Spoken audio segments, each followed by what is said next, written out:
Hello friends, स्वागत है आपका Vikram Vijay sir classes for target estate PGT commerce 2020 में। जैसा कि मैंने आपको बताया कि हमारा जो है टेलीग्राम चैनल जिसको आप ज्वाइन कर सकते हैं for the study material by searching the estate commerce underscore Vikram Singhal और writing estate PGT commerce 2020. In the last class we have discussed about the principles of management, and in the principles of management till now what we have discussed about the principle of management concept and nature and significance, nature, characteristics, features of principle of management, significance of management principles, and we are discussing Fiole's principle of management. And out of this, we have discussed about the division of work, authority and responsibility, discipline, unity of command. Today we will discuss about the unity of direction. Unity of direction means one head, one plan. It is standing for one head, one plan. That is to be means direction, unity of direction. Unity of direction states that all the units of an organization should be moving towards the same objectives through coordinated and focused efforts. किसी भी जो है ना department में, किसी भी organisation के अंदर जो अलग अलग डिपार्टमेंट्स होते हैं, यूनिट्स होती हैं, उनमें जो है हर एक यूनिट का एक पार्टिकुलर हेड होता है और वो सारे के सारे किसी पार्टिकुलर ऑब्जेक्टिव के लिए आपस में कोऑर्डिनेटेड होते हैं और फोकस्ड होते हैं, उसी के लिए वो काम करते हैं। तो यूनिटी ऑफ डायरेक्शन ये बताता है कि हर एक डिपार्टमेंट का जो भी है एक पार्टिकुलर हेड होना चाहिए और पूरी जो है ऑर्गेनाइजेशन के लिए एक ही प्लान फॉलो किया जाना चाहिए ताकि वो उस प्लान के अकॉर्डिंगली अपने जो ऑर्गेनाइजेशन ऑब्जेक्टिव है उनको प्रॉपर्ली अचीव कर सके। Each group of activities having the same objectives must have one head one plan. They must follow the one head one plan policy. This ensures unity of actions and coordination. जो unity of direction है वो किस चीज को बढ़ावा देता है? Unity of action को एंड कोऑर्डिनेशन को। इसका पार्टिकुलरली एम क्या है प्रिंसिपल का? It prevents overlapping of activities. जो अननेसेसरी एक्टिविटीज हैं, जो रिपीटेड एक्टिविटीज हैं, उनको ये रोकता है। इसका बेसिक ऑब्जेक्टिव क्या, हमको रोकना है। इम्प्लीकेशंस क्या होती हैं कि भाई क्या क्या समस्याएं हमारे सामने आ सकती है या कहां पर हम इसको इंप्लीमेंट कर सकते हैं। It affects the entire organisation. ये पूरे के पूरे ऑर्गेनाइजेशन को क्या करता है? अफेक्ट करता है, डिस्टर्ब करता है अगर इनको हम फॉलो ना करें तो। For example, if a company is manufacturing motorcycles as well as cars, then it should have two separate divisions for both of them. Each division should have its own in charge, plans and execution resources.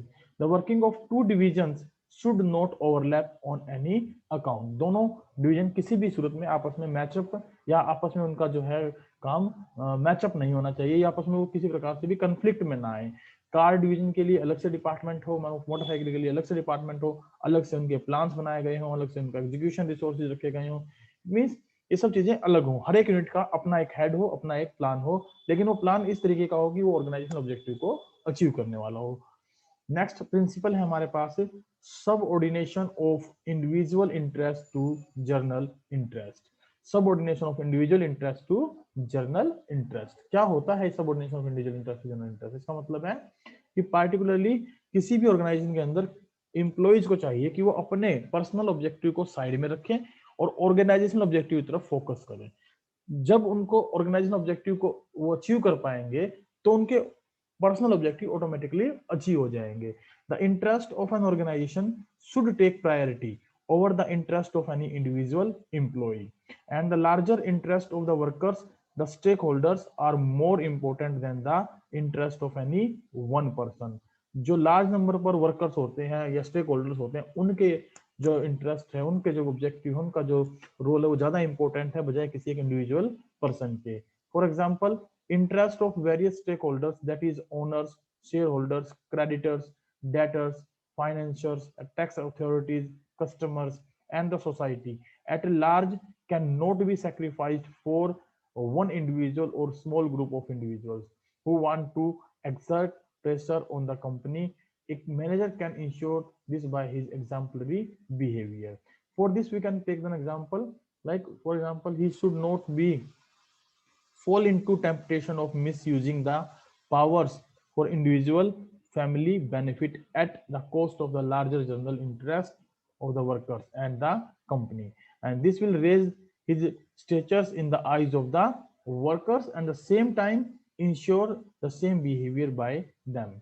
Here what it means to say, ये कहना चाहते हैं कि जो subordination of individual interest to general interest है, उसका मतलब है कि किसी भी पार्टिकुलर इंडिविजुअल पर्सन को ऑर्गेनाइजेशन रिसोर्सेज का प्रयोग अपने निजी हित के लिए नहीं करना चाहिए, जिसके जिसकी वजह से बाकी जो अदर स्टेक होल्डर्स हैं, अदर अदर जो large number of group peoples हैं, या जो आप कह सकते हैं ओनर्स हैं, शेयर क्रेडिटर्स हैं, जैसे कि डेटर्स हैं, फाइनेंशियल हैं, उनको किसी प्रकार का कोई उनसे लॉस बियर करना पड़े।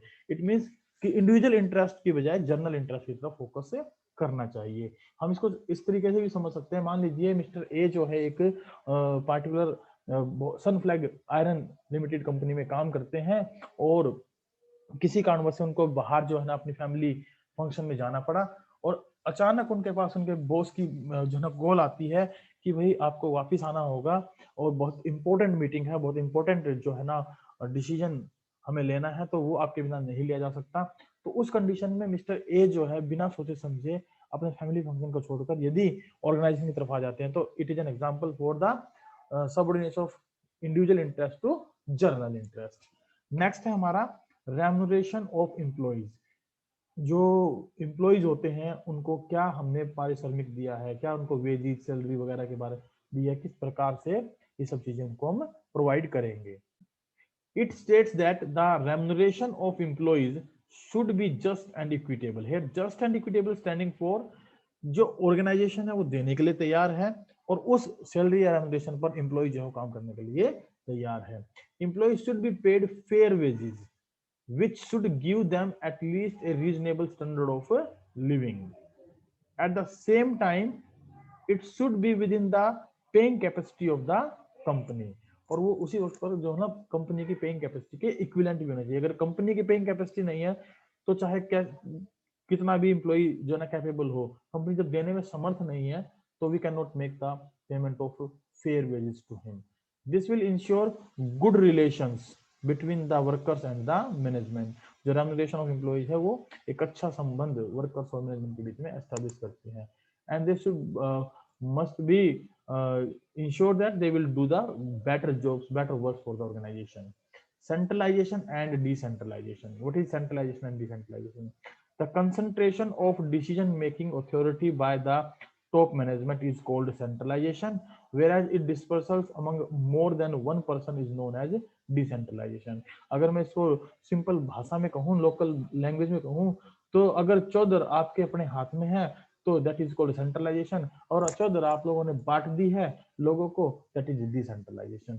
इन general large organisation have more decentralisation than the small organisation. हम ये भी कह सकते हैं कि जो बड़े ऑर्गेनाइजेशन होते हैं उनमें डिसेंट्रलाइजेशन लार्ज लेवल पर होता है बजाय स्मॉल ऑर्गेनाइजेशन में, क्योंकि छोटे लेवल पर तो एक व्यक्ति अपने आप से बिजनेस को मैनेज कर सकता है, लेकिन अगर उसका ऑर्गेनाइजेशन बड़ा है, लार्ज स्केल पर फैला हुआ है, तो उसको पावर्स को डिस्ट्रीब्यूट करना होगा ताकि ऑर्गेनाइजेशन को मैनेज किया जा सके। According to Fayol, there is a need to balance subordinate involvement through the decentralization with managers, retention of final authority through the centralization. Fuel इसके कंटेक्स्ट में ये भी कहते हैं कि हमें हमेशा जो ना सबऑर्डिनेशन इन्वॉल्वमेंट रखनी चाहिए उनको पावर्स देकर मैनेजर्स के साथ, और फाइनल डिसीजन लेने की पावर हमेशा अपने हाथ में रखनी चाहिए। It means they are focusing on the centralisation and decentralisation both of the concepts. What is scalar chain? If हम बात करें स्केलर चेन के बारे में, तो स्केलर चेन का मतलब होता है एक ऐसा रास्ता, एक ऐसा लाइन ऑफ अथॉरिटी और कम्युनिकेशन जो कि टॉप टू बॉटम फ्लो होती है। It refers to the chain of authority and communication that runs from top to bottom and should be followed by the managers and the subordinates, and it facilitates smooth flow of communication and unity of command in the organization. This change should not be violated in the normal course of formal communication, and however, in the case of an emergency, a shorter route named gangplank may be used to avoid delay in the communication process.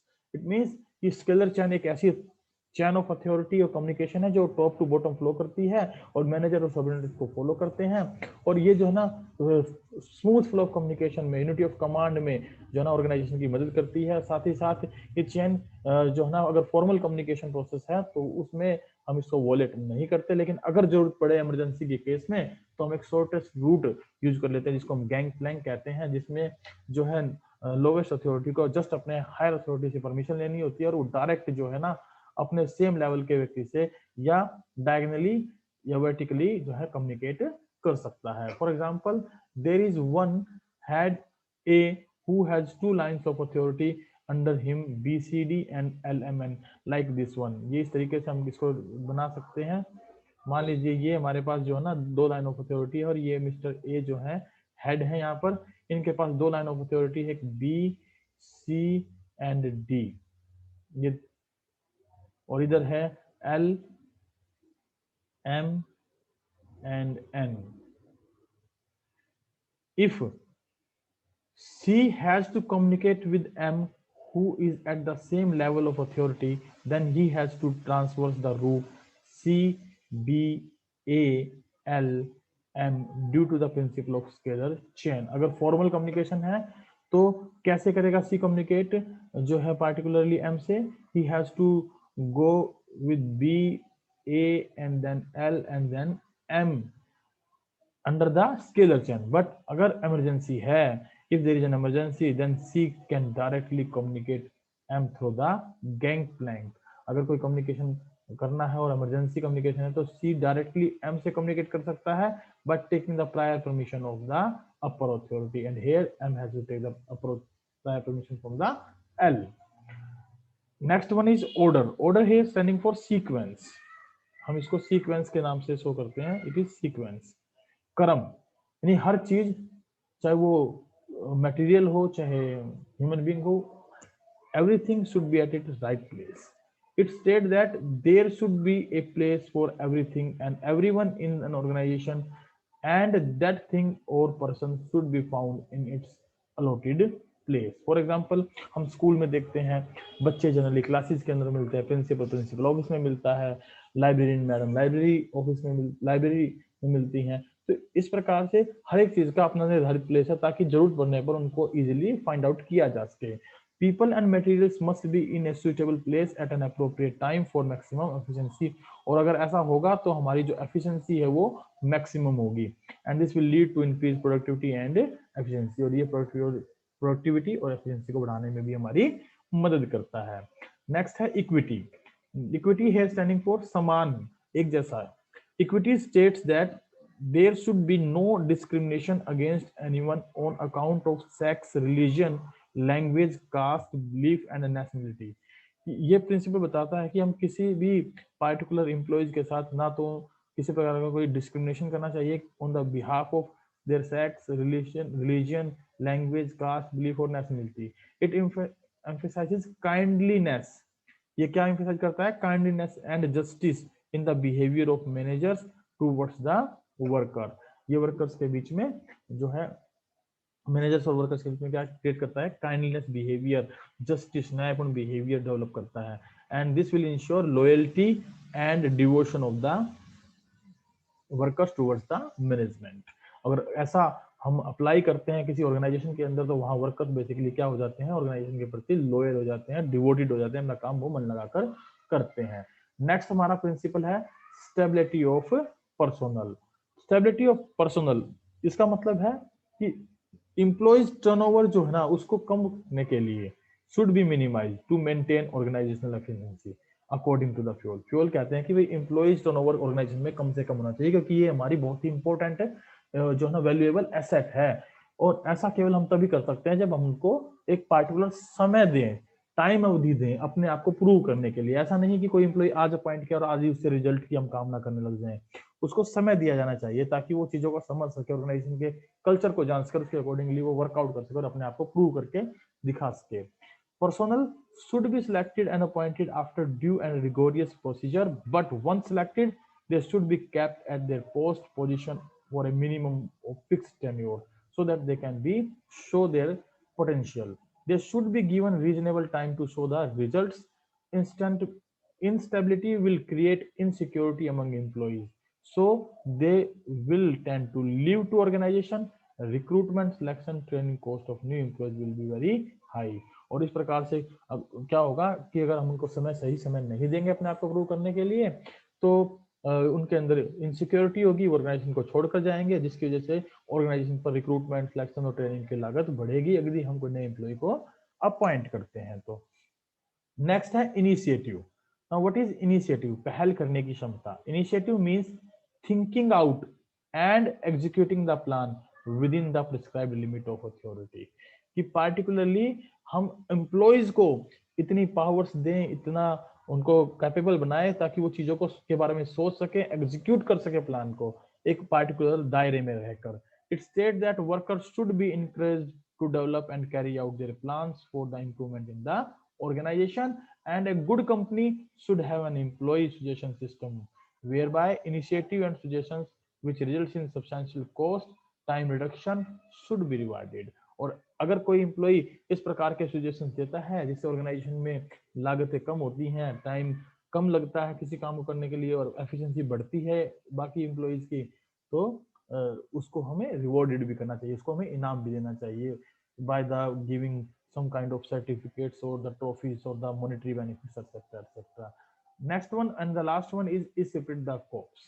It states that management should promote a team spirit of unity and harmony among employees to realize the organizational objective.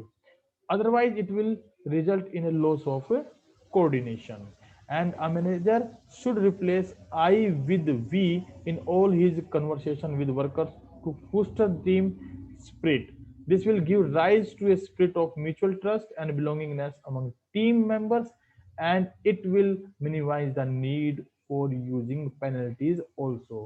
Yes, इस the course कहता है कि हमें जो भी higher authority है जब भी वो अपने वर्कर से बात करे तो उसको हमेशा मैं की बजाय हम कहकर बात करनी चाहिए। हम एक टीम है, हम आपस में मिलकर अपने ऑर्गेनाइजेशन को कोशिश कर सकते हैं। यदि हम सब मिलकर काम करेंगे तो हम जो है ना अच्छे प्रॉफिट्स कमाएंगे जिसका हिस्सा आप लोगों को भी मिल पाएगा। इस तरीके की बातें उनके सामने करनी चाहिए, बजाय ना कि ये कि मैं ये करूंगा, मैं ये करूंगा। मैं की भावना को हटाकर हम की भावना में कन्वर्ट करती है ship the course principal.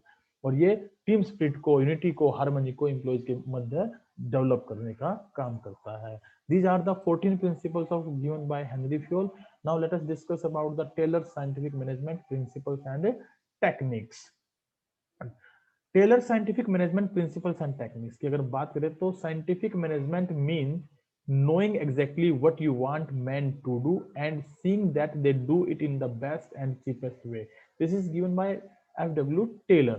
F.W. Taylor ने क्या कहा है कि साइंटिफिक मैनेजमेंट का मतलब है एग्जैक्टली ये जानना कि आप लोगों से क्या चाहते हैं, वो क्या करें, और देखना कि वो उसको उतने ही बेस्ट तरीके से और चीपेस्ट वे से कर रहे हैं या नहीं कर रहे हैं। That is called scientific management. Principle of scientific management में बात की जाए तो टेलर ने 4 प्रिंसिपल्स जो है ना डेवलप किए हैं। पहला प्रिंसिपल है science note rule of thumb, दूसरा है हार्मनी नोट डिस्कॉर्ड, तीसरा है cooperation note individualism, and last one is development of each and every person to his greatest efficiency and prosperity. Now what are these principles? Let us discuss one by one. First one principle, science not rule of thumb. It states that there is only one best method to maximize efficiency. ये principle बताता है कि केवल एक best method होना चाहिए किसी भी पार्टिकुलर ऑर्गेनाइजेशन की एफिशिएंसी को बढ़ाने का। It means this method can be developed through scientific study and analysis of each element of a job and should substitute rule of thumb. हमें रूल ऑफ थंब को फॉलो नहीं करना चाहिए, हमें पार्टिकुलरली चीजों को प्रॉपर तरीके से एनालाइज करना चाहिए, साइंटिफिकली स्टडी करना चाहिए, उसके बाद डिसीजन लेना चाहिए, उसके बाद हमें पार्टिकुलरली कोई काम करने के लिए मेथड को चूज करना चाहिए। ये science not rule of thumb हमें ये बताता है। And this standard method should be followed throughout the organisation. Next one है harmony not discord. This principle emphasizes that there should be complete harmony between the management and the workers. Worker और management के बीच में आपसी तालमेल होना चाहिए, आपसी यूनिटी होनी चाहिए। ये प्रिंसिपल ये बताता है management should share gains of the company if any with the workers and workers should work hard and be willing to embrace change for the good of the company. Management को चाहिए कि जो भी profit organisation में होते हैं वो भी एम्प्लॉय के साथ शेयर करें. And this requires mental revolution on the part of the both management and the workers.